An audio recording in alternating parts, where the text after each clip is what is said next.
Okay.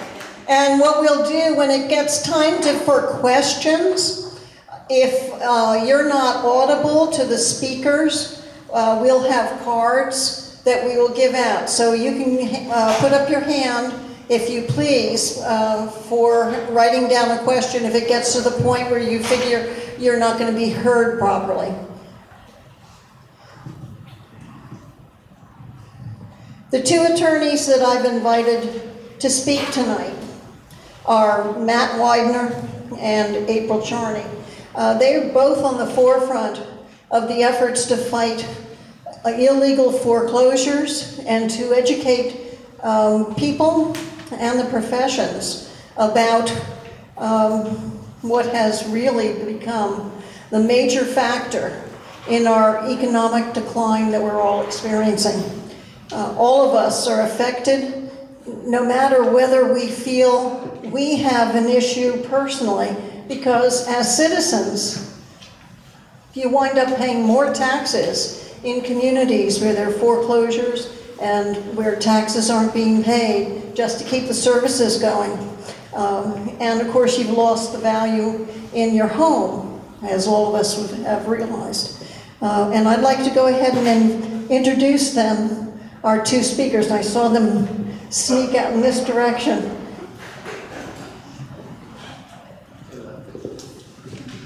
Thank you.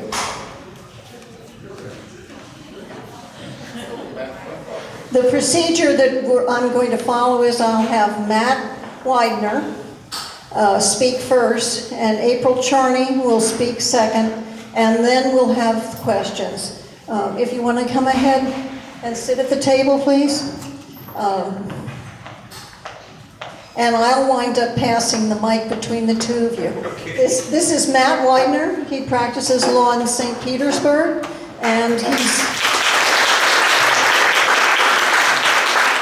he's the person who coined the term robo-signing. I'm sure you've heard it regularly and repeatedly lately. And this is April Charney, who has, up until just very recently, was practicing in Jacksonville. I'm going to start off with Matt, because we're starting off late. Okay. I will stand here for just a little bit. I'm a little bit more comfortable standing up and kind of just give some preliminary remarks. If folks can't hear me, please just kind of wave at one of those things right there. And in lieu of anything kind of prepared, I encourage any of you guys to shout out something at me. I know we've got a lot of sophisticated foreclosure defense pro se people out here, so if you have comments that you want to interpose in here a little bit, please feel free to. One of the things that makes me proud about being here today is I've got this person sitting right next to me right here. She's been a mentor for many, many years, and the fact of the matter is that there's not a single person in the state that's done more to support and defend neighborhoods and communities than the woman sitting right next to me to the right. Now, I'll settle down a little bit and get to what I'm going to talk about, so that's just a preview to her. But the fact of the matter is I want to tell you where I came from. I was just a real shabby lawyer, a young guy that didn't have much civil litigation experience, and frankly didn't want to know what I wanted to do with my life as a lawyer. I stumbled into one of the seminars that April was putting on talking about foreclosure defense, long before foreclosure was a subject that all of us were talking about, long before it was in the newspapers, on the 6 o'clock news, or anywhere else. Well, fast forward now into 2012, and it's on everybody's mind. You don't go to a dinner, you don't go to church or synagogue or anywhere else but that someone's not talking about foreclosure. And if they're not, they should be. But conspicuously absent now from this discussion about foreclosure is what's happening in the national media, or in the national lexicon, right? I just talked to Maya a minute ago. We had the Republican National Convention in Tampa a few weeks ago, right? I'm sure a lot of you folks watched that. Did anybody hear a word uttered about foreclosure? No. We just had the Democratic National Convention in Charlotte. I'm sure a lot of you folks watched that. Did anybody hear a word uttered about foreclosure? No. I imagine you all read a lot of newspapers. It looks like a very educated crowd here. So you guys read newspapers all the time. Does anybody see any reporting on foreclosures anymore? No. If there is reporting on foreclosures, it's lies, it's misinformation, it's statistics and figures that mean absolutely nothing. If I have to read another newspaper report that quotes realty track figures or CoreLogic figures or any of this other industry data that tells us the market is up or the market is down or foreclosure filings up or foreclosure filings are down, I'm going to rip the hair out of my head. It's not going to do us any good. But the point I make about that is we are still mired in the middle of the greatest crisis that this country's faced in decades. And that is foreclosures, and yet anybody that has any position of power or authority or influence has stopped talking about it. Now I'm glad we've got some candidates for office over here. We're going to point at them, we're all going to focus our attention over here, because the question we've got to be asking everybody, particularly as we go into November elections, is what are you going to do if you're elected about the crimes that are being committed in your community, in our neighborhoods, in our courtrooms, in foreclosure? And if you're a House representative, I saw somebody over there, it's the same thing. Now, with disclosure, I am a qualified candidate on my House seat up in St. Petersburg.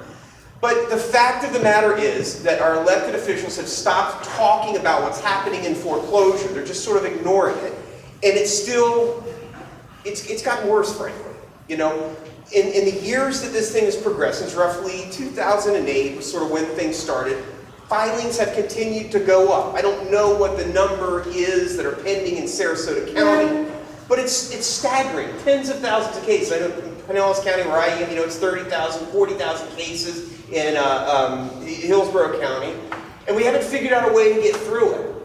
Well, I remember years and years ago when I first went to these seminars with April, and she started with this insane conversation about how foreclosures and these mortgage-backed securities were the largest criminal scheme that had ever been perpetrated on a country in the history of mankind. And it sounded absolutely insane at that time, frankly. Could not believe it. And as able to sit in front of a room of this many people, smart lawyers, and try and convince them of that, it sounded insane. Well, you know, here we are 4 years later, and the problem is our government has continued to conceal how bad things really are. Now, April just shared with me a little bit. She's going to share a little bit of the details where now they're finally starting to come clean a little bit. But the fact of the matter is that when all of these mortgages that everyone in this room is paying, and all of your neighbors are still paying, well, many of them are paying, were bundled up and sold, crimes were committed at every level. At the origination, when you walked into the mortgage broker and made that loan, when they sold those, went up the food chain, when they got the insurance money on them, insurance that you and I back, and now in the foreclosure process, we are continuing to see where even after years of demonstrating absolutely, beyond the shadow of a doubt, criminal law over there, that crimes are being committed by the banks, by their lawyers, by the document processing companies, and I'm talking about forgery. I'm talking about not just signing your wife's signature, your husband's signing signature, something like that. I'm talking about, you know, 10, 15 people signing names of an individual and those names being notarized and the people not even being there at all. Our government officials, our law enforcement officials at every level have developed cute little colloquialisms to excuse these crimes. They don't call fraud and forgery anymore fraud. They call it surrogate signing. It's a crime, folks. I mean to tell you, if I walked into a bank and forged April's signature or forged your signature, I'd hope I'd get put in jail. And yet, our government has decided at all levels, and it leads right up into the White House, that it doesn't matter. I see Ron over there. Ron's got some real personal experience as a notary who kind of respects and takes our notary laws real seriously. And he can talk about how even when presented with black and white, documented, repetitive patterns of fraud, notary fraud, signature fraud, forgery, even when those examples are brought to state's attorneys, to sheriffs, to the governor's office, over and over and over again, it's absolutely ignored. Definite examples brought to FBI. Definite examples brought to federal officials. It's ignored over and over again. And, you know, early on in this, I think there was early on in this, there was the impression that we could just ignore these crimes, the fraud, the forgery, and all these, because really, what did it matter? After all, that deadbeat homeowner isn't paying their mortgage, right?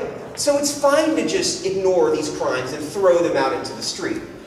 Well, folks, I believe that we have rules for a reason. I believe that our court system developed these rules over a series of hundreds of years, and that in fact our country developed our laws and our rules, and the executive, the legislative, the judicial branch developed these rules for a reason. And that was to keep check on fraud and crime, because if you let it get out of control, it's going to get out of control. Well, the fact of the matter is, we haven't yet felt the full consequences of this. Right now, foreclosure is more or less isolated and constrained to those poor folks in your community who are talking about it, right? And what is that number? I don't know. Is it 20% that are in foreclosure? Is it 10%? Who knows? But the number of homes that are in foreclosure, and the number of people that are in default, and the number of homes that are underwater is explosive. I see Sylvia back there, and she has done a yeoman's task of taking the real numbers, not the industry data, and looking at the number of actual foreclosure cases that are filed and that are pending, the number of houses that are vacant and abandoned, and then taking the number of mortgages that are like 90 days later, haven't paid taxes, haven't paid insurance. And if you ever saw that pictorial description of that, and you saw what that looked like on a map, and you look at your neighborhood, you saw those red dots everywhere around you, you'd go, oh my God, this is not as bad as the Great Depression. It's worse than the Great Depression. And it really is. And it is, but they're just masking it right now. And you know, one of the things that is so disturbing about it is the level at which they are able to conceal and hide the fraud and the crimes that continue to occur.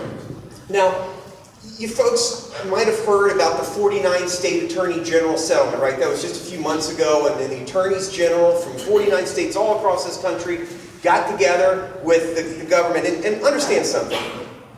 This is not about Republican or Democrat.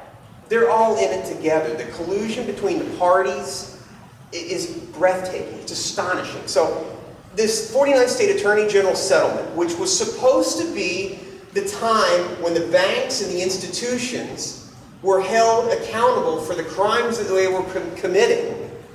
Crimes, by the way, that, again, don't just affect those people in foreclosures. What April's going to talk about is all of you people out there that get your statements from your stockbroker, your retirement fund, your 401k, and all these other things. You are the real victims of this foreclosure fraud. The people that are in foreclosure right now are hurting, and they can feel it. But the folks that really are going to pay the price is when you wake up one morning and you realize that your stock portfolio, your 401k, has been looted. It is gone. It's not there. It's a Ponzi scheme. The best example I could come up with that, any of you folks that are invested in the Florida retirement system really need to hang on to your hats. A few years ago, they published this statistic that, 2 years ago actually, the Florida retirement system, the 28 billion or whatever it was, published a 22% return on their portfolio. Well, if you look down at what they listed as what was in the portfolio, you find that it's all these mortgage-backed securities that April and I and all of us see every day. The Florida retirement system heavily invested in mortgage-backed securities. April coined the term nothing-backed securities, because that, in fact, is what they are. The fact of the matter is that when they're broadcasting, billions of dollars of equity or interest that are in these trusts, we know, because we're on the ground floor, and any of you folks in a courtroom know, that that money is not in those trusts. They're valuing mortgages of the principal balance, $500,000. And you guys know what's happening in your communities. Those mortgages at $500,000 are securing homes that are now worth $100,000, if that. Well, again, that's your retirement, because your stockbrokers, the Florida retirement system, and all these ones that have invested this money in these mortgages that aren't there anymore, it's going to come to eventually. But back to the 49 state attorney general settlement and why that's the greatest example of the collusion between the government and the institutions. The banks were supposed to be held accountable. because they were lying at every step of the game. They lied when the loans were originated. They lied when they sold them to Fannie and Freddie. That's you and me, by the way, because we're backing it all up. They lied when they've been collecting payments over these years and they weren't accounting for them properly. And ultimately, and this is where the big lie came, when the loans went into foreclosure, the servicers made claims on Fannie and Freddie and the other government entities. You need to understand what it means to be government insured. Government insured means that for all of those mortgages, you and I and every one of us in this room were backstopping those. We were agreeing that when it went into default, we were all going to pay for that mortgage. Well, when the mortgage goes into foreclosure and Bank of America goes to the FDIC or Fannie or whomever and says, hey, this one's in default, they get paid. They make a claim on that insurance, Bank of America gets paid, they put the money in their pocket, and they still don't turn over the property to the government, which is what you and I insure. Well, that's what the 49 state attorney general settlement was. Robo-signing was just the sideshow. The reality is the big part of that settlement was the fines that they were supposed to pay for making improper insurance claims. Billions of dollars, every one of them. So they came up with this figure and said that for doing all these false insurance claims and defrauding the federal government, you and the taxpayers, we're going to pay $1 million. Well, that was bad enough because that was just a paltry sum. It's like robbing a bank and getting $100,000 and agreeing to pay a fine for $1,000. That was bad enough, the $25 billion. It got so much worse, as we've learned in the last couple of weeks, because where they're coming up with the settlement, the fine, the penalties that they said that they were going to pay for committing crimes and breaking the law, they're getting credit for that by doing short sales. They're getting credit for that for not collecting on debts that they never could collect anyway. Understand the way this works. It's like if you robbed a bank, you got caught. You agreed to give back 1% of what you robbed. And in addition to giving back that 1% as your fine and penalty, you go to your parole officer a month later and you say, I want to make good on the fines and penalty I'm supposed to pay. He says, great, how are you going to do that? Well, I was going to rob a bank coming in here, but I decided I won't rob that bank, so that's going to count as my fine and penalty, and now we're good, right? Right. That's exactly what happened with the 49 state attorney general. And again, our press isn't picking up on this. They're not covering it anymore. All we saw were the headlines of this landmark settlement, $25 billion. And now in the couple of months that have passed, there hasn't been a single bit of reporting about how it's gone so desperately wrong. So that's the bigger picture stuff. I'm going to wrap here with just a couple of comments for what you folks need to be doing individually in your communities. You have to have this conversation with everybody you interact with. In your communities, at your workplaces, among your friends, church, synagogue, wherever else. Have this conversation. The biggest thing that goes wrong in this community is when your neighbor or you or someone around you lets their foreclosure case go undefended. Because when you just roll over and let that foreclosure case go undefended, you are a partner in the crime and their frauds because you're letting them get away with it. Now, April started a listserv and that revolutionized the state. The reason why this foreclosure defense is so well developed in the state is because April started sharing information and then lawyers all across the state started sharing their stories, sharing their strategies. And to me, it's the most beautiful example of what lawyers should be, working together to help one another to serve their communities. Now, since that started, that larger message has made it out throughout the community. And, you know, I'm a big proponent of pro se litigants. That's your courtroom just a few steps down the street right there. You people own it. People watch People's Court. I know it. And I know you guys watch that Law and Order and all those other programs. But the fact of the matter is, dadgummit, if you're sitting there at 2 o'clock in the afternoon watching Law and Order on the television, turn it off and walk into your courtroom. Because the fact of the matter is the courtroom is one of the last truly free public spaces. And none of us are doing nearly enough to get inside that public space and fulfill our sacred duty and responsibilities as citizens is to be an active participant in your government. And there's no way that you can do that more effectively than walking into a courtroom. People don't understand this. Courtrooms are open venues. It's deeply rooted in our Constitution and our government that you have the right, the absolute right, to walk into any courtroom in this country and sit there. You don't have to tell them who you are or why you're there. You walk your butts in there, you be nice to the sheriffs and deputies because they're in this with us. But you walk up there and you say, hey, I'd like to not watch courtroom on Law and Order. I want to see it for real, deputy. Where's a good courtroom to go to? Well, there's family law court over there. All right, well, there's foreclosure courtroom over there. Why do you do that? Well, we've got some powerful citizen activists sitting here in this room. And the reason why they're so powerful is because they did that. They go into a courtroom. They watched what was going on. They made it not an unfamiliar environment. They got familiar with it. They got comfortable with it. They learned that I can go in there and I can defend myself in foreclosure. Or if I've got a neighbor or a relative or a family member, I can learn enough by going in there to give them confidence to go in. So the point is this. You people, as leaders in your community, need to go out among your community groups, get active and engaged, get them into courtrooms. Look inside those courtrooms. Pay attention to what's going on. Go back there in your communities and ask folks, if you're in foreclosure, don't hide in the shadows. Don't just let it go down that way. If you can't afford to hire an attorney, nothing else, file stuff yourself. You can do it. You can protect it. Yes? Matt, do you realize that most of us in foreclosure are working people that aren't free to go to court? Totally understand that, and that's a practical limitation what we got. But having said that, you've got your night times, right? And your night times should be spent on the internet, learning how to do some stuff. Now, again, I say that with a warning, and that is you should have an attorney if you can afford it. But I'm very cognizant of the fact that that folks can't. The point of the matter is, though, about being familiar with court, do those kind of things, is if you've got no other option, do not be intimidated by that.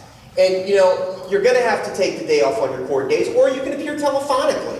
So that's a big example of a workaround. You're saying to me, hey, man, I can't go down to that courtroom because I work. Well, you don't work 5 days a week every single day. You can get one day off. But even if you can't, understand that the process works so that you can get on the telephone and call into those hearings. Now, having said that, Just to let you know, I've got a list of some stuff of people that are more newer that might be able to. Good example. Ron Gillis over there, he's going to give an example or some lists of things, some resources that you folks can rely upon. But one of the things that's important part of this message here is like the calling in, the telephone example. You said, Matt, I can't get in the courtroom. Well, if you're talking to Ron or Meyer and some of these other people in here, you can understand that you have a right to demand that you be telephoned in for hearing if you can't take the day off work. So that's an example of, by getting engaged and being familiar with what's going on, you can more effectively assert your rights. Yeah. I talked to 2 attorneys that didn't have time. I talked to the 2 attorneys at the Bank of America building downtown that lied to me for 30 minutes. You guys are an endangered species, but this is going to get worse. It's absolutely going to get worse. And look, every one of you are right to have criticism of lawyers. We all do. I like this breed of lawyers, the ones that are out there defending folks in the community. You're going to have bad experiences with lawyers. I'm sorry about that. You got to keep beating down the hatches until you find one that you can work with. There are plenty in this community, and April's going to be around here, so we're going to have more. But you got to find one, and stay away from the tall-born lawyers. Thank you very much, Matt. If you've got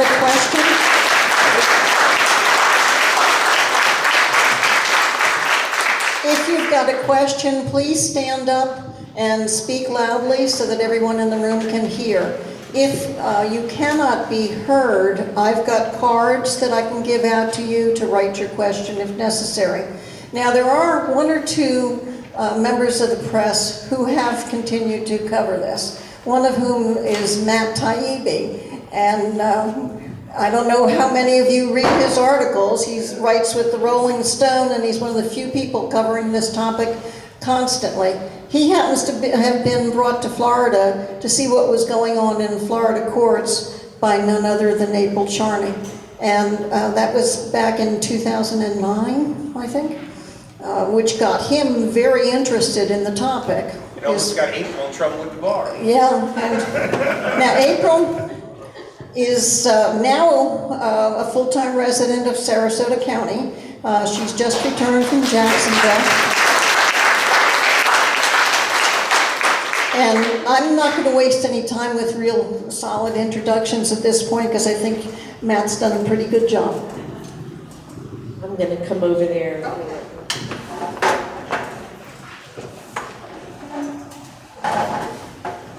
Hello, thank you for coming. I'm really an old member of this community. I moved to Sarasota in 1991. I raised 2 kids here. One was a Venice High graduate, one went to Pine View from 2nd through 12th grade. And various other schools. I used to work for Gulf Coast Legal Services in the office here in Sarasota for almost 11 years. And I've always kept my hand in Sarasota. I still work with Jacksonville Legal Aid, just so you know, but I'm transitioning because I have a husband and a home in Venice. I've recently been medically incapacitated, and so I'm recovering from some medical issues, so I'm going to be developing a practice, but my goal and the purpose of why I'm still a lawyer now, these 32 years engaged in this major effort, is to make sure that we have enough trained lawyers to defend against the foreclosures that are invading all of our communities. And JALA, which is Jacksonville Area Legal Aid, continues to offer me the opportunity to engage with my local community and also to work and train Florida foreclosure lawyers and other lawyers around the country who are engaged every day in doing this hard legal work. And believe me, in my 32 years of practice, this is the hardest lawyer work I've ever done.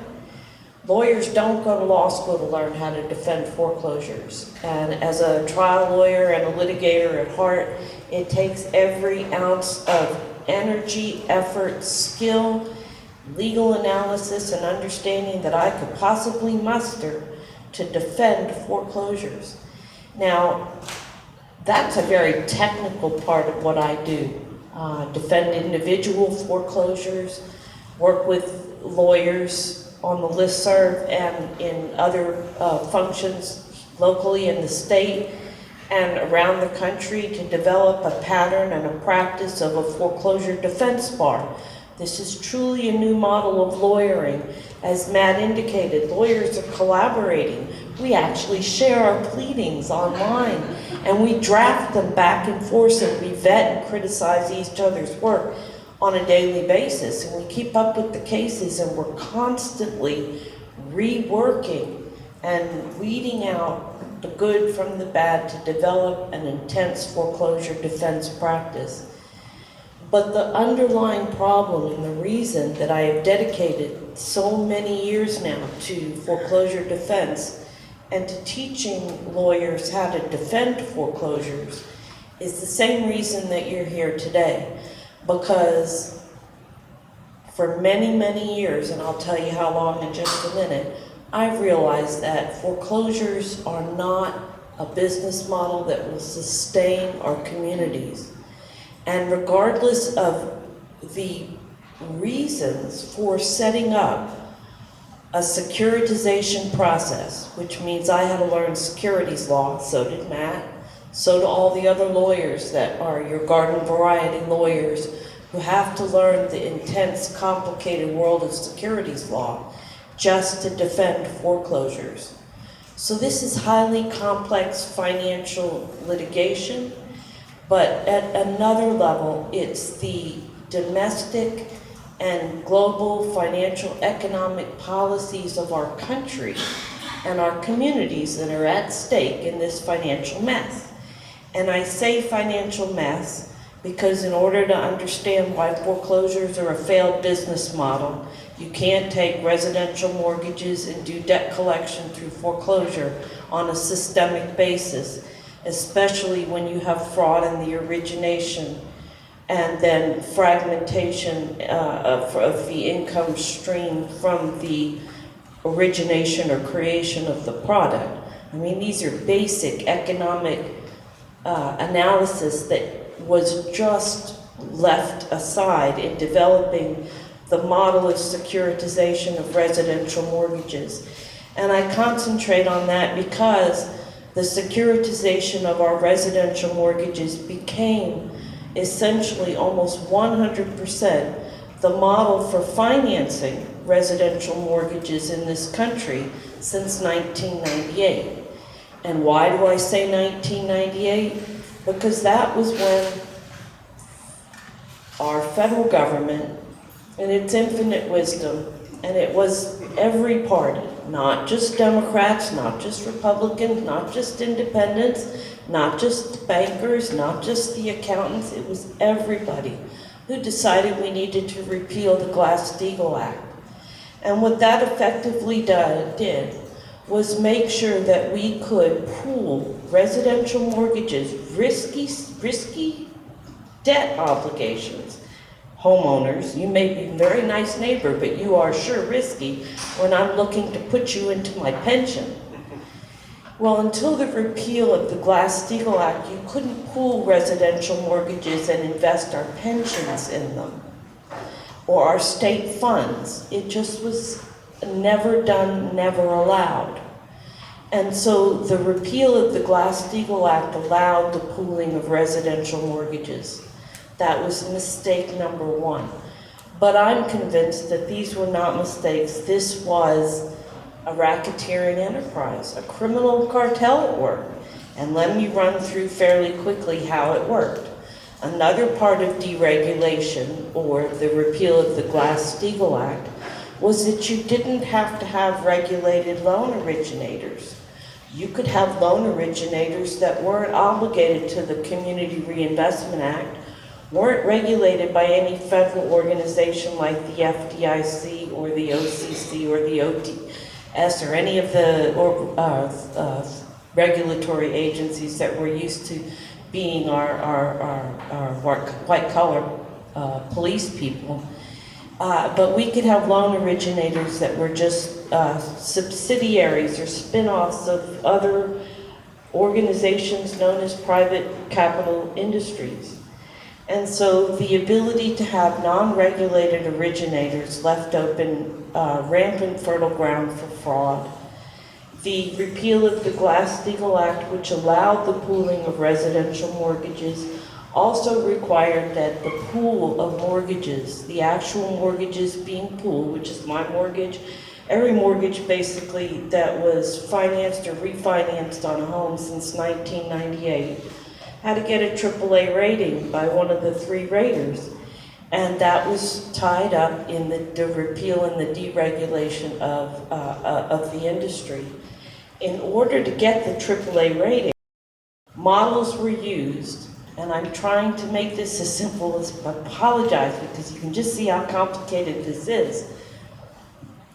Models were used showing a risk-cost analysis of 5% of a loan pool based on loan products that were sold prior to securitization, prior to deregulation, where underwriting guidelines were really tight, and everybody put 10% to 20% down. So the loans that were fed into the models for Standard & Poor's and Fitch and Moody's to give AAA ratings were based on these very sound financial instruments, not on these ragtag mortgages that were going to come down the pike and get pooled and securitized after deregulation, after they were originated by non-regulated mortgage originators. So the combination of that perfect storm, which I saw coming, believe it or not, here's where we go back to how old I am. 1996 was the first time I trained lawyers how to defend foreclosures, and I did it for the Sarasota County Bar, and I did it right here in Sarasota County. And I have trained lawyers nonstop since 1996 to see this coming. Because if you recall, immediately before deregulation and securitization, what did we have? We had outrageous interest rates on loans. So in Sarasota County particularly, we already had the ground cut way out from under us. And then I moved to Jacksonville when what I call subprime slime just oozed its way all over everywhere. Well, subprime slime is, and I apologize if that term offends you, but subprime is a technical term. And depending on which side of the equation you are, it's either the characteristics of the borrower or the characteristics of the loan product. Well, with respect to securitization, it's the characteristics of the borrower. And so the idea that you could securitize and pool loan products sold to subprime borrowers, think about that, and take that risk based on loans that were stuffed into a model to generate risk AAA ratings at 5% default rates in, based on old-fashioned loans, was just a total disconnect. And then you have to understand now a little bit of the world of securitization. And I apologize again, this is very intense, but this is what I train lawyers to do now, hundreds of times. I've done this, and this is what Matt and I have to do every time we walk into a courtroom. We need to bring that new judge up to speed so that they understand why the intricacies of securities law is in their courtroom every day. All right, here we go. This is what every securitization does. You have an originating lender, and they need to get warehouse financing or conduit lending to fund and originate loans. But the disconnect with the repeal of Glass-Steagall was we needed huge volumes of loans to fuel securitization. But our garden variety, income-starved, wage earner family was not creditworthy or income equipped to conquer the great divide between the need to fuel securitization in billions and trillions of dollars worth and the underwriting guidelines that had existed pre-securitization. So what happened? Underwriting guidelines were just tossed over the boat. And what I have to read for you, if I have some time, is the word of our federal government.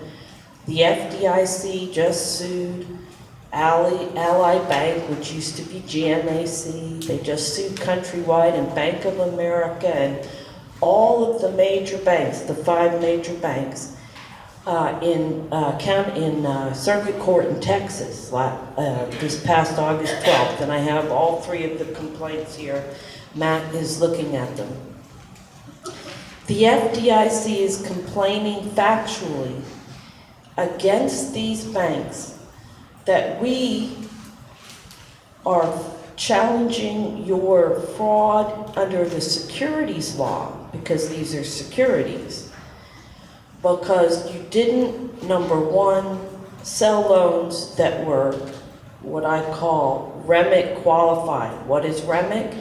You have to know, along with deregulation and securitization and the ability of our pensions and our state funds to invest in residential securities, was a passive tax-through shelter known as real estate mortgage investment conduits. Y'all are probably much more familiar with the term REITs, another form of a passive tax shelter. But in order to be a REMIC qualified loan, and in order to be owned by a securitized trust, these loans had to meet tight underwriting guidelines. That was part of the deal. But again, remember the disconnect between the ability to fuel securitization with homeowners or prospective borrowers who could be creditworthy and income worthy was not in existence. The disconnect that was created between the failure of allowing non-regulated originating lenders to originate loans created an opportunity for control fraud. All the way up the line, the control fraud existed from the bottom up, from the top down, or as they say in the world of criminal lawyers and criminal racketeering enterprises, vertically and horizontally. The fraud existed and was systemic and pattern in practice across the industry. And then what happened was we had the great idea to export these risky investments, pooled investments that were banked on loans that did not meet underwriting guidelines and were otherwise made even more riskier because of the need to fuel the securitization financial model, was that we allowed derivatives, collateral debt obligations, and swaps to be sold to foreign investment organizations like the Bank of China, HSBC, Deutsche Bank. You know, we exported this fraud and this failure to a level of derivatives on a risk-based failure that is beyond almost mind-boggling. In 2004, I estimated to Gretchen Morgensen at the New York Times that it was $8 trillion, I estimated at that time. And you know, we're so many years later now, I can't possibly even fathom the depth of the loss. And in 2004, when I told Ms. Morgensen that, was before the ramp up of adjustable rate option mortgages, which was a frenzy until 2007, and we're now just seeing the final chapter in the adjustment of rates under option arms. And so now we're going to see another wave of foreclosures. This is probably right after the election. Neither party wants to really see a ramping up of foreclosures. But with securitization and the way we defend foreclosures is a legal model based on a failure of doing the underlying paperwork, legal. Like when you go to a closing, it's as if you didn't go to your closing and you didn't sign the closing papers. You live in your house for 10 years and then you go back to do a closing and say that you actually owned that property for the previous 10 years and all those years that you weren't actually the owner but were declaring your homestead and getting your homestead exemption was fine. And with this model, because when you securitize a residential mortgage, it has to be transferred through a series of very technical legal documents, really not very technical or very problematic normally, within 120 days of when that security was sold to my pension. And that 120 days is essentially to avoid any creditors from that non-regulated, now long gone, originating lender who may have gone bankrupt and had creditors that would want to try to claw back that mortgage, which at some point was still an asset of that non-regulated originating lender. So the loan had to get transferred, the paperwork. And this is, you know, they talk about all this complicated paperwork. It's not really complicated. It's your note, it's your mortgage, and it's an assignment of mortgage or a series of assignments based on what the trust agreement says. And all the securities agreement is, in this case, is a trust agreement. And the trustees of these trust agreements are these basically 5 plus HSBC and Deutsche Bank major mega banks that operate as trustees for these trusts. But the failure of paperwork to do the assignment of mortgages and the transfers of the notes, very basic things, are like you not attending your closing. And so in the hands of trained lawyers, we can stop the foreclosure business model because there was a failure to have an entity that really owns the loan. Now you say that the debt is still owed, and that's correct. At some point there was a debt and it was taken out and it created a home in your community. And I'm not going to marginalize or minimalize how complicated this mess is. All I can tell you is that foreclosures are not the solution, and that the illegality that has occurred, which ramped up home ownership rates in all of our communities to 67% at the top of the bubble, is something that we want to seriously consider and value and hold on to. Or at least if we're going to let it go, we want to make sure that we do that with our eyes wide open. And we have that choice to make as neighborhood associations. You need to go out and map your communities. You need to go out and data mine to find out what the value of your properties really are. You need to find out who's in foreclosure and who needs a lawyer. You need to collect money in your religious institutions and in your neighborhood groups so that your neighbors can afford lawyers like Matt, because they don't come cheap. This knowledge is sophisticated. It is an intense, complicated practice. It's as if you were defending a murder charge in a criminal court proceeding for all the layers of law that you have to know to seriously defend a foreclosure. And I'm not talking about a loan modification, because a loan modification under securitization agreement is what the only loan mod that's technically legally allowed is what I call an extended pretend loan, where the loss is in a balloon. The loss is captivated in some down payment, but it's not going to fall on the shoulders of our investors right now, because the balance is still in favor of avoiding lawsuits by investors. So if the loan servicers who are still thinking that they're servicing loans, even though their paperwork failure deprives them of a real agency relationship with an entity that owns a loan with the right to enforce, and I can tell I'm starting to get into legalese, but it is important to remember the rule of law that this country is founded on, that you don't go to court to enforce the right unless you actually have it.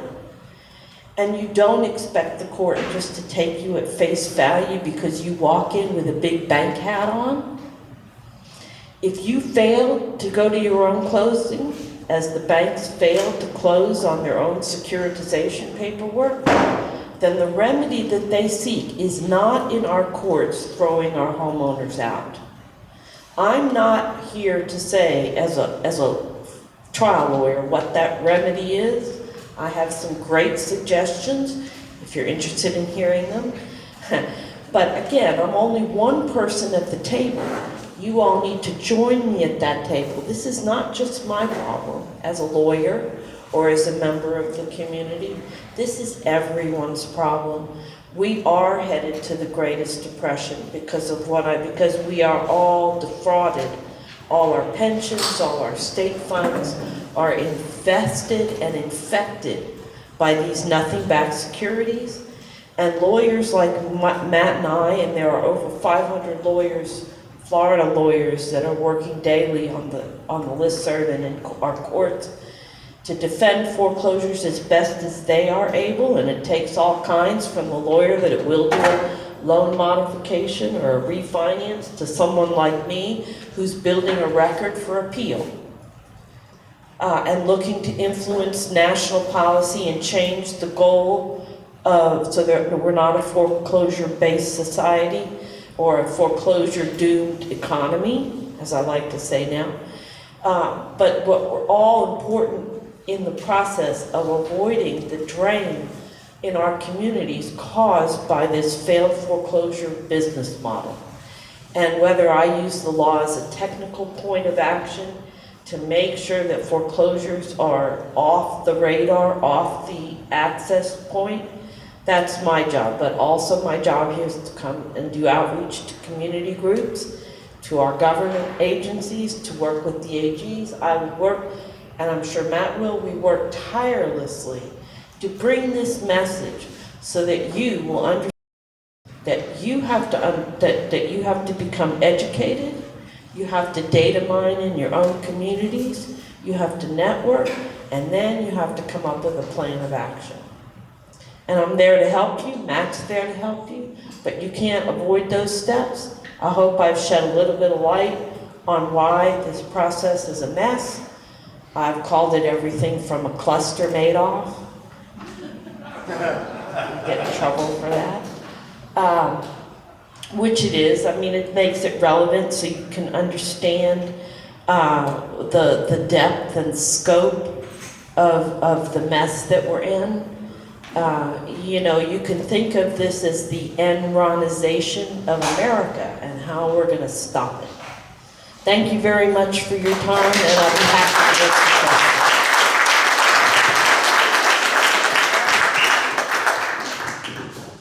questions. Is there a microphone that we can pass around?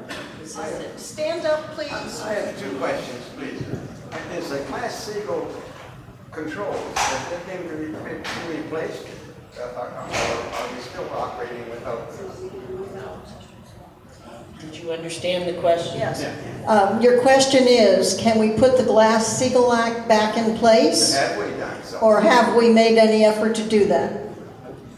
No, there's been no effort, and in fact, securitization of residential mortgages, although it's really a dead industry, is now, they're talking about doing a covered bond system. But we can't, the problem essentially is, I have a mortgage that's with a property value that's now underwater, but my neighbor's home is paid off. The neighbor next to them has 3 mortgages. The neighbor next to them, that's their second home. How do we reconcile, and that's just a short little, you know, how do we reconcile all of these individual interests of people who are at all different places on the economic line? This problem then is unique to the United States. I know the whole world is affected. But It's not unique to the United States. Just briefly, this problem is not unique because we exported this securitization of residential mortgages to other countries, which have already imploded.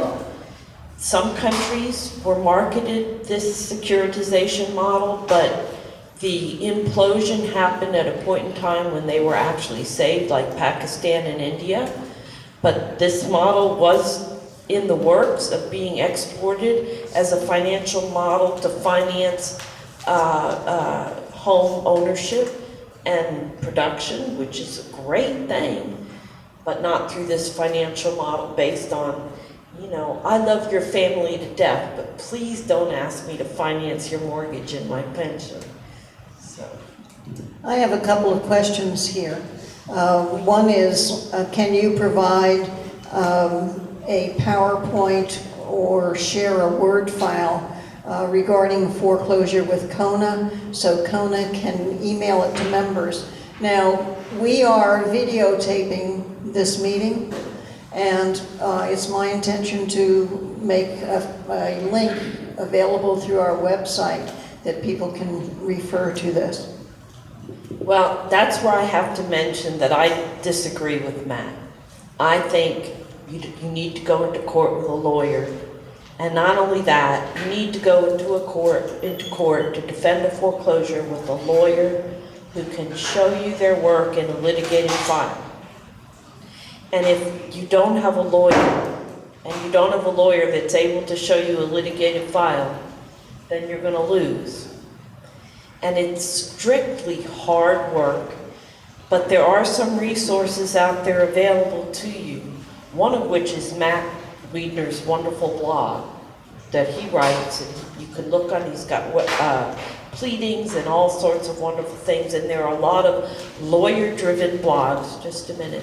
But I've also done a 3-hour video that's up on YouTube that I did in connection with University of South Florida. So if you Google me at YouTube, you'll find a very dense, boring 3-hour video on foreclosure defense practice, but it's not at the lawyer level. And I do have resources available for lawyers. I have very few resources available for pro se litigants.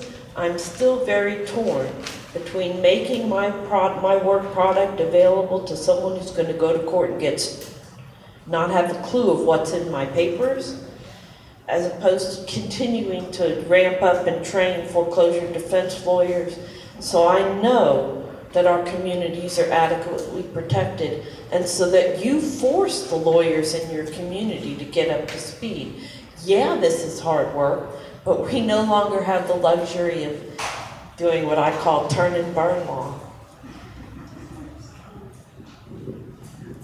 I'll take Eric's question in a moment, but I've been hearing rumors in the community and around the country that people who are doing pro se, now pro se is going for yourself before the court, not having an attorney, where they say that the judges are taking them into chambers and deals are being made that wouldn't be done in the open court.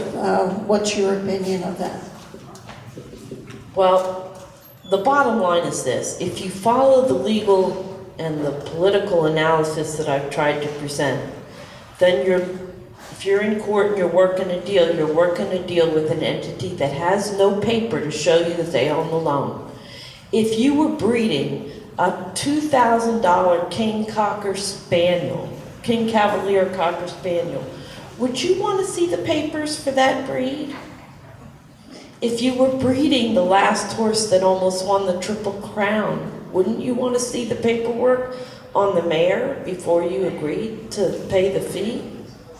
I'm sure you would. Well, if you go into court, you want to be able to have a deal worked out with the entity that actually can show you paperwork that they have the loan, they own the loan, and they have the legal right to come in and enforce it.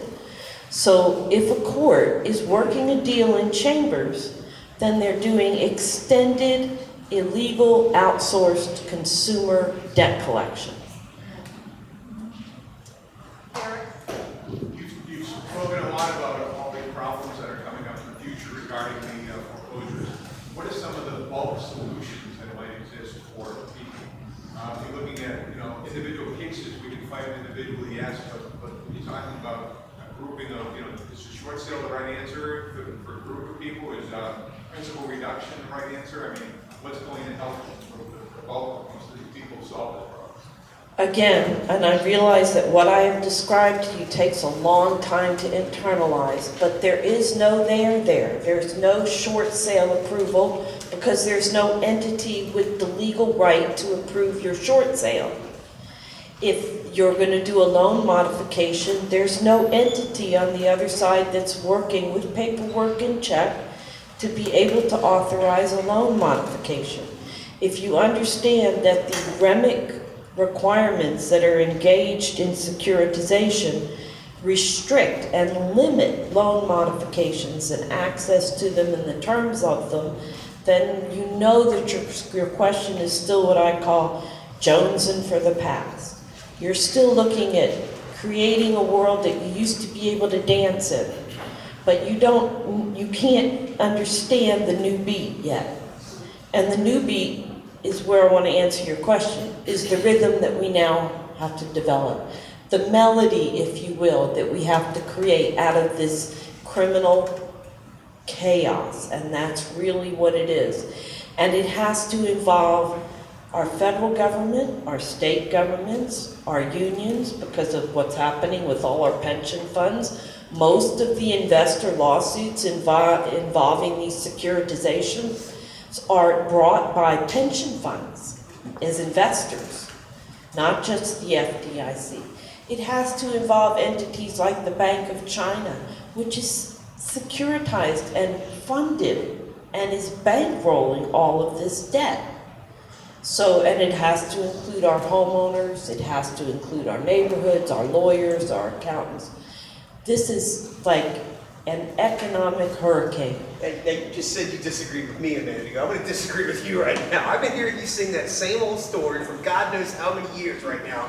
And I believe her, she's right. It'd be nice if all that would happen. Heck, it'd be nice if any of that would happen.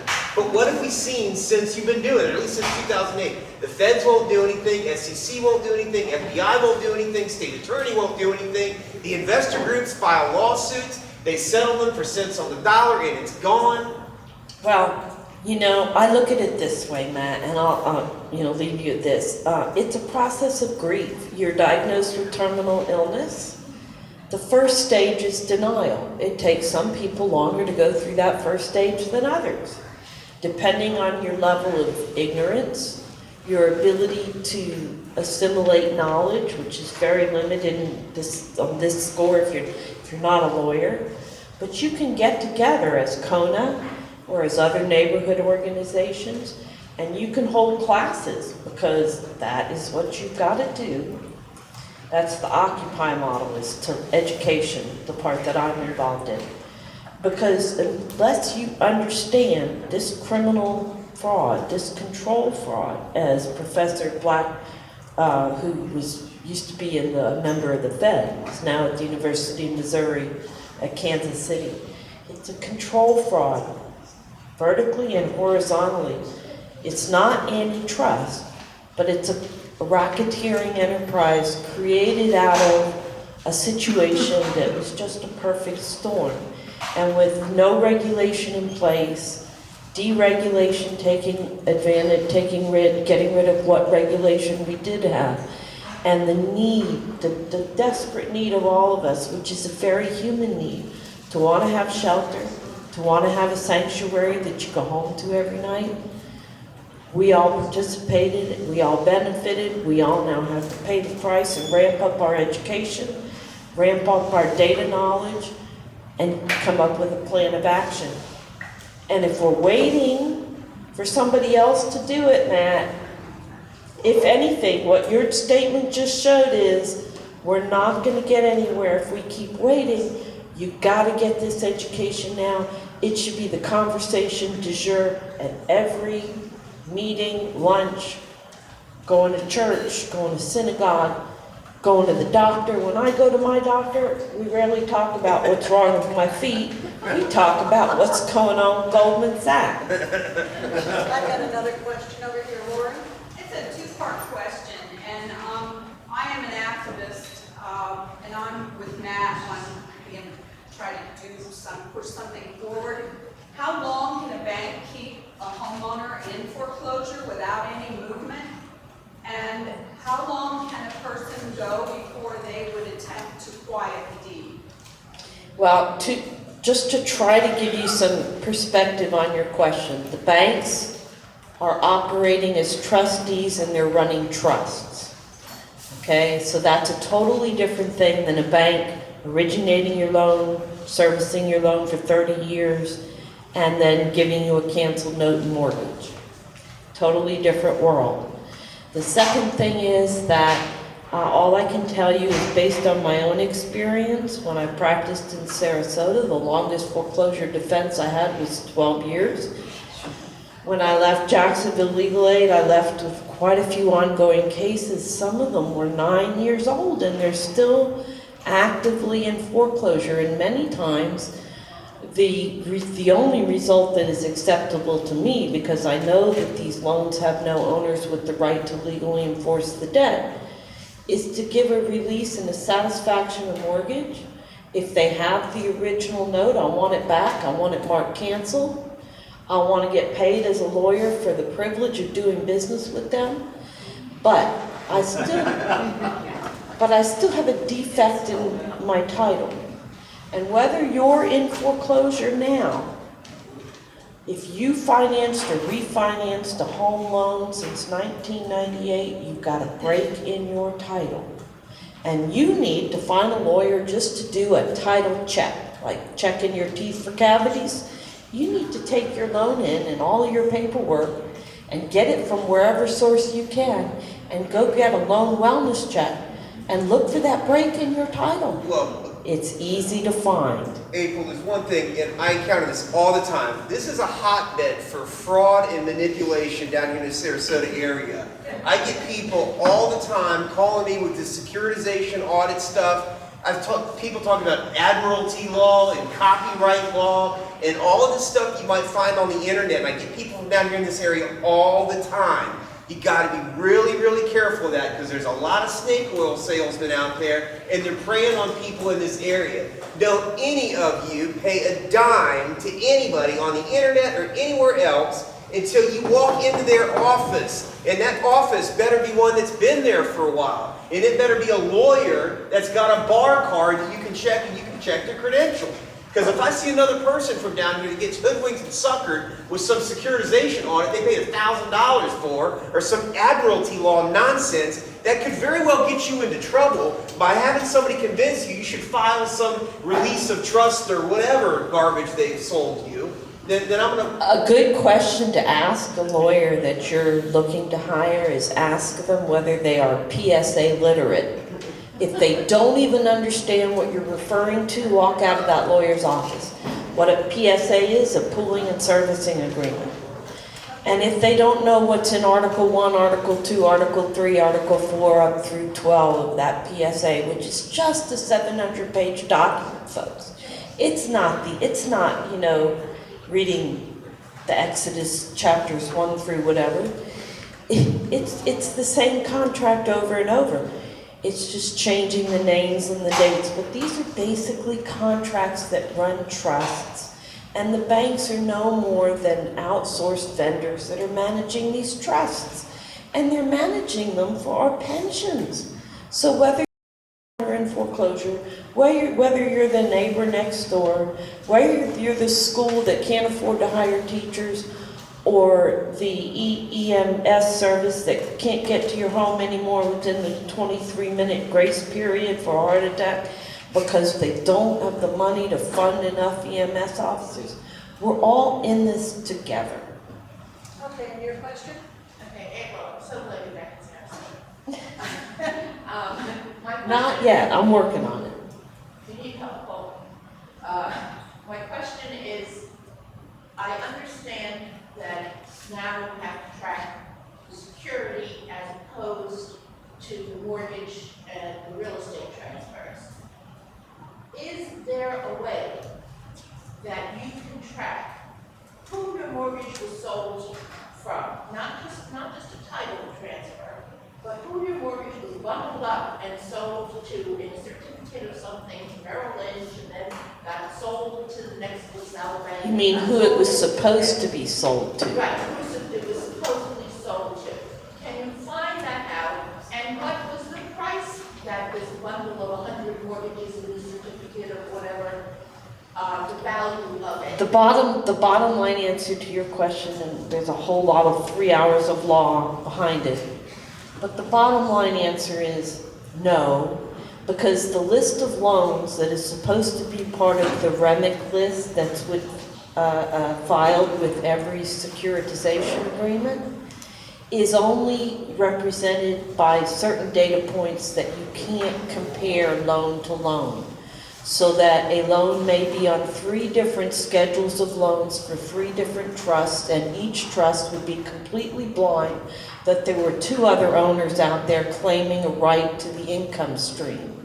And the income streams, and we're getting really technical now, the income streams from the mortgages were revenued out to income stream for the principal, to income stream for the interest, to income stream for the servicing fee, and then it's tranched out even more than that, so that you have the riskiest tranches to the less riskiest tranches, and the distribution of the income, which is called the waterfall from the trust, is different depending on which risk-based tranche you're in.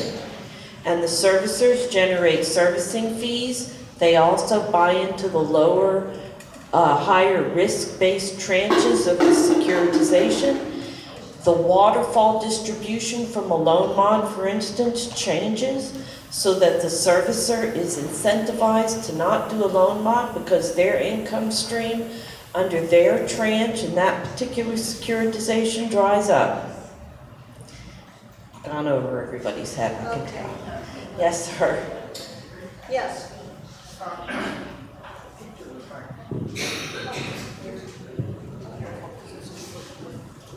My name is Mike Cook. I'm the 119th from the 119th precinct, which is in Kinston Park, and I too live in a home that is valued far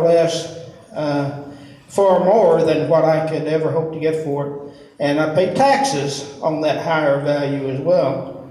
I have an article that was as late as August the 31st in the Sarasota Herald Tribune, although they did put it in Section D, Matt.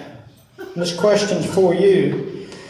It says the jackpot of a lifetime arrived last month inside a letter from GMAC Mortgage. An offer to make more than $200,000 in debt instantly disappear. The letter said would it slash what the homeowner owed to ribbons, including shrinking her $204,000 mortgage principal to about a third its size.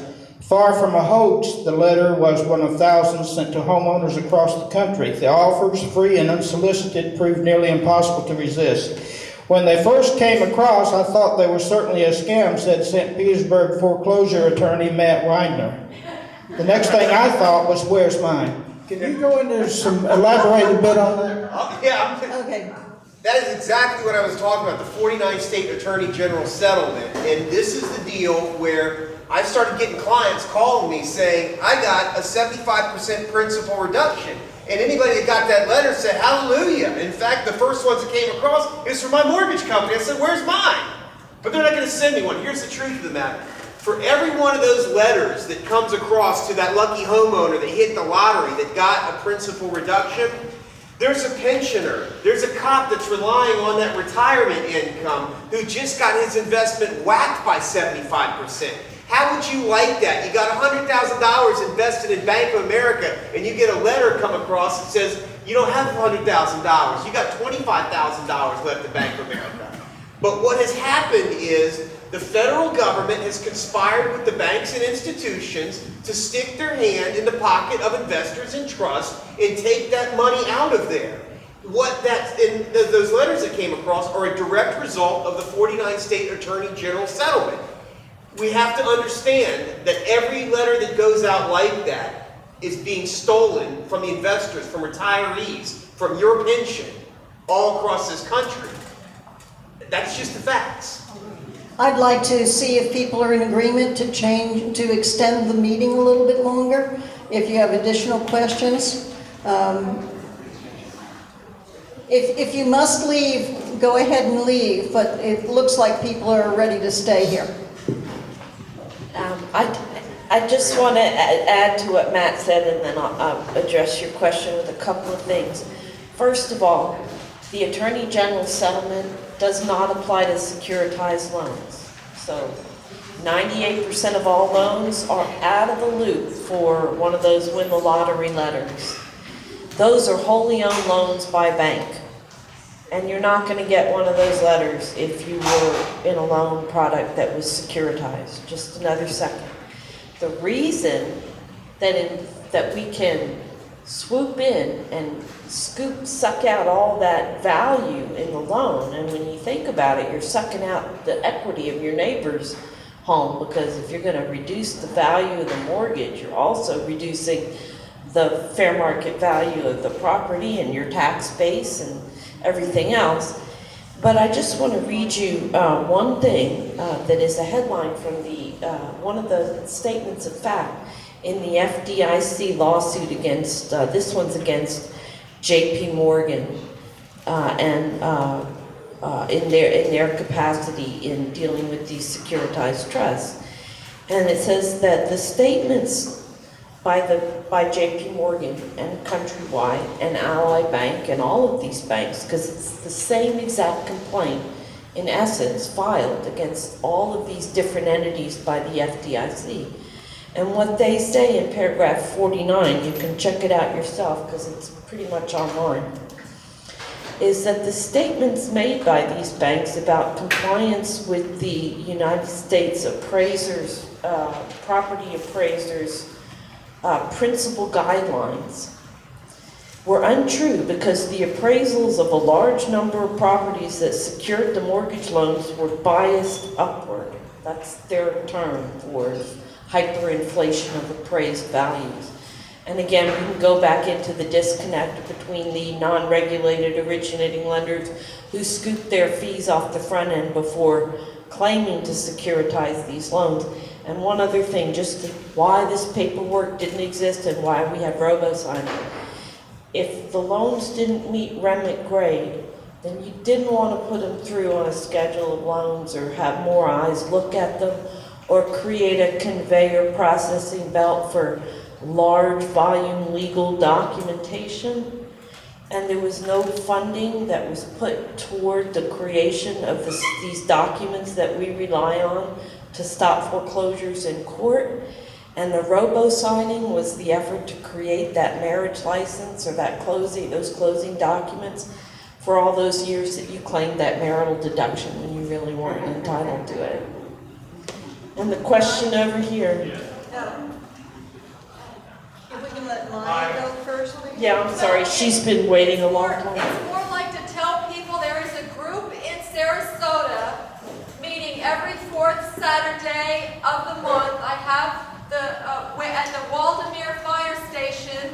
We are the group that had Matt and April last October, if you remember. It was a wonderful event that our group grew out of. We meet every fourth Saturday. We're homeowners helping homeowners. We help everybody depending on what you need. We have classes, lots of information, and help. What time? It's on the fourth Saturday of every month, and it begins at 10 o'clock. 10 o'clock, and it runs to 1 o'clock.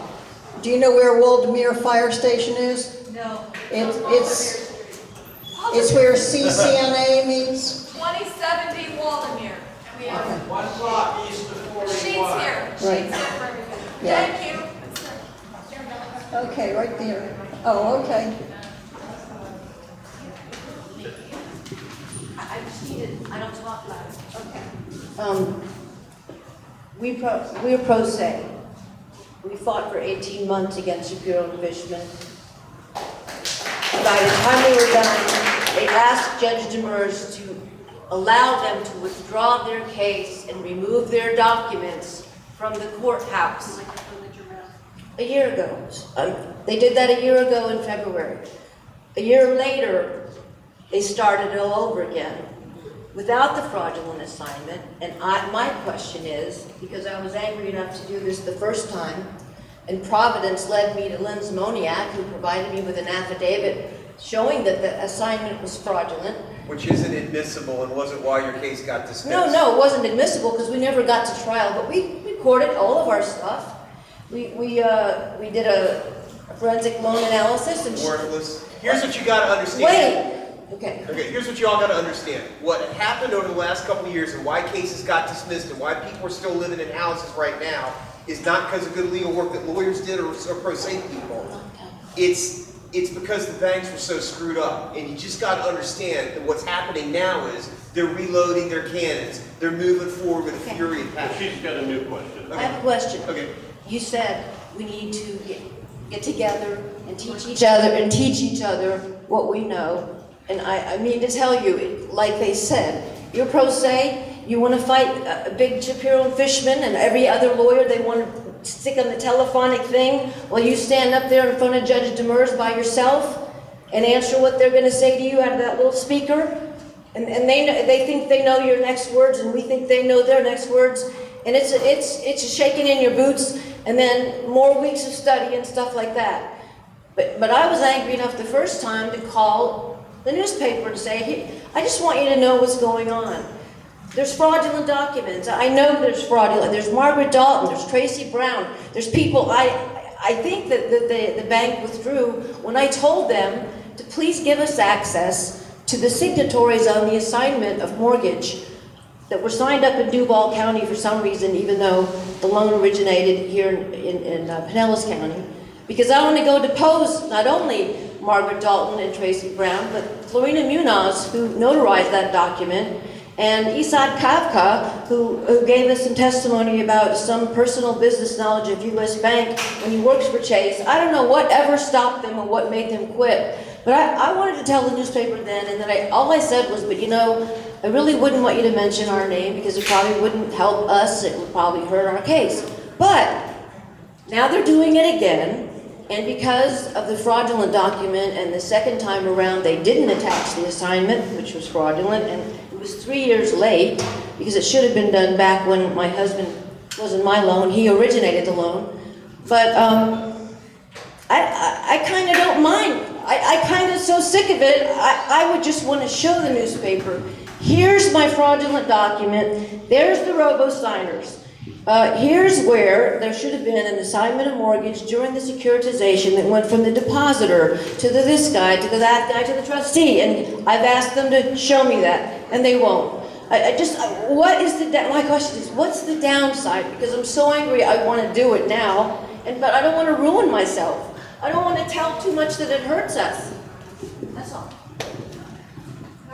If you understand that these documents, these trust agreements are 700 pages long, and the first one looks like the 19,000th one, and if you understand why the documents weren't created at the startup of the securities when they were pooling the mortgages, because these were not REMIT quality mortgages, then those are technical legal issues that you should get a lawyer who's educated and able to articulate these legal arguments to the trial court, build your record, and get ready to take your case up on appeal.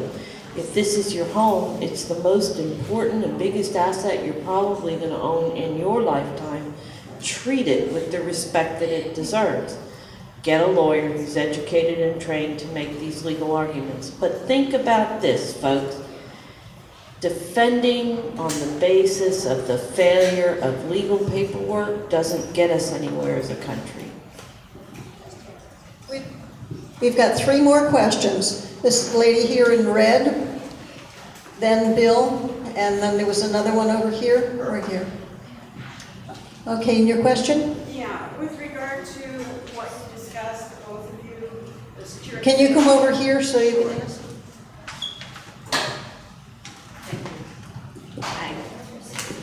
All right, so with regard to what you discussed, the repeal of Glass-Steagall, the securitization, the trust agreement, the paperwork failure, my lender was World Savings, who became Wachovia, who is now Wells. So you assume. So I assume.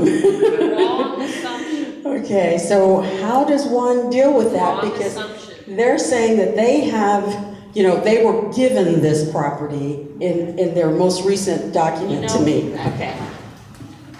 As lawyers, this is not he said, she said. This is a matter of documentation and paperwork. It either does exist or it doesn't exist. And until you begin to talk in terms like that, and as long as you continue to use what at this point, creditor-friendly or creditor language like lender, when's the last time anybody went and talked to a lender? Come on now, raise your hand. Somebody in this room certainly has. We have to create our own glossary. We have to own the terms to which we refer, and we want accuracy and transparency in what the meaning is. So if you're dealing with a bank, don't call them a lender. They're a debt collector.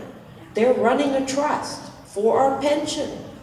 They should be looking out not only for the homeowner who's entitled to best practice servicing to avoid a foreclosure. We all pay an extra fee every month in our mortgage payment. So when the Hurricane Katrina hits us, we have this workout help available through special servicing. But we don't get that, and nobody is powerful enough as a consumer base to present that as a right. So before you can even accelerate a residential mortgage debt and get to the point of being in foreclosure, you should have had all this special customer service. Like you had a financial cavity and they were there to help you fill it. But that isn't what their interest was, because the interest of the servicers is conflicted out by their own pooling and servicing agreements and by the fact that they're invested in the lower, higher risk-based tranches of these securities. It is oh so complicated that a litigant without a lawyer, a borrower trying to stop a foreclosure, it's just not going to happen. But again, the defense of foreclosures is only because we don't want to base our United States economy on foreclosing on homeowners. It's just not the American way. And if that means we have to go back and uncover all this fraud and rework everybody's financial interests, including it includes our foreign relations, you know, then we need to be about the business, and we need to be about it fairly quickly. Okay, this question here, and then Bill. You've worried me now that, Oh, come on, you're too old to be that worried. when I look at a foreclosed property, how can I be assured I'm getting a clear deed? You can't. You shouldn't. And not just a foreclosed property. Again, if you were financed or refinanced since Glass-Steagall was repealed, even if you're with a credit union, as I just found out, they sell their loans to Fannie Mae and Freddie Mac. And they strip back the servicing rights and get paid a huge rate of return just to service your loan into the ground, not to give you a loan workout, which is really where we need to be. But again, there are so many conflicting interests that are inherently built into that 700-page document, which is again layered up with all sorts of IRS, REMIC, remember these are tax shelter, passive tax sheltered investments, that you have to have a lawyer who understands securities law, foreclosure law, trial law, pre-trial, understands illegal consumer debt collection, understands what the tax consequences are to investors, understands that our Attorney General should have been representing our pensions when it undercut our homeowners with this bad settlement that really excludes almost everybody's mortgage in this room. One more question, and then we'll wrap up. I'll have you both wrap up. Bill? Well, we started the meeting, you all did, on a broad picture, the economy, the country, the whole thing. Then we sort of narrowed down to individual mortgage or situations. But to go back to the bigger picture, which you all paint pretty bleakly, how do you see that playing out, given that the chances of educating everybody in the country to the situation pretty quickly are probably not going to happen? So you're sort of... Well, I'll give you two scenarios. One scenario is we're going to continue to do what we're doing, which is like a frog bouncing along the ground trying to fly. I mean, sometimes that's basically what I feel like. The other alternative is to look at the broader picture. Have we nationalized our residential mortgage debt? And by the way, this also applies to commercial debt. Commercial debt, your malls, your strip malls, your commercial debt is securitized. Dealer floor plans for your motor vehicles are securitized. Bad paperwork transfers, your student loan debt is securitized at the amount of $1 trillion at this point. So the failure of this paperwork transcends just residential mortgages. But the issue is, what do we do about it now? Does this mean that we truly have, through a criminal cartel, nationalized our debt? And by the failure of creating this securitization, this closing paperwork, of getting the documents transferred, basic, simple stuff, have we nationalized our property? Because we have no way of telling who owns what anymore. And we have no way of clearing title anymore. Can I answer that too? I'll be real clear. Yes. It's not just bleak, it's apocalyptic. We don't have 9% unemployment. We have 40% or 50% unemployment or underemployment. And don't even start talking about how we're going to fix the foreclosure problem until we've got incomes and employment to back up whatever the foreclosure solution is. I have one more question here. Well, it's not so much a question, it's a couple comments. I know the one lady asked April a question about getting some information. It took me a couple of years, but at least I basically agree with what April said as far as getting the information, but it took me a couple of years to get the information of where my purported mortgage was in a trust. And I can get that to anybody who wants that. At least it's something to follow up on a little bit. And then also, as I said to Matt earlier, I do have a list for basically more for information, to educate people as well, because there is a lot of information out there. And a lot of misinformation. Yeah.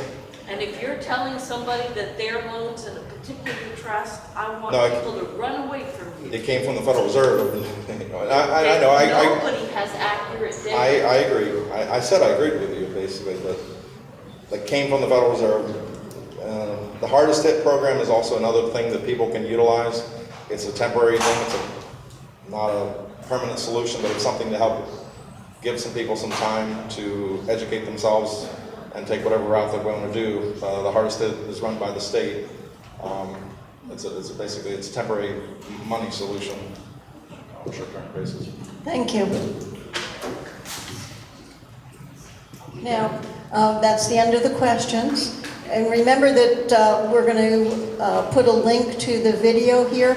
I'd like Matt and April just to sum up, if you would, please. Thank you for the opportunity.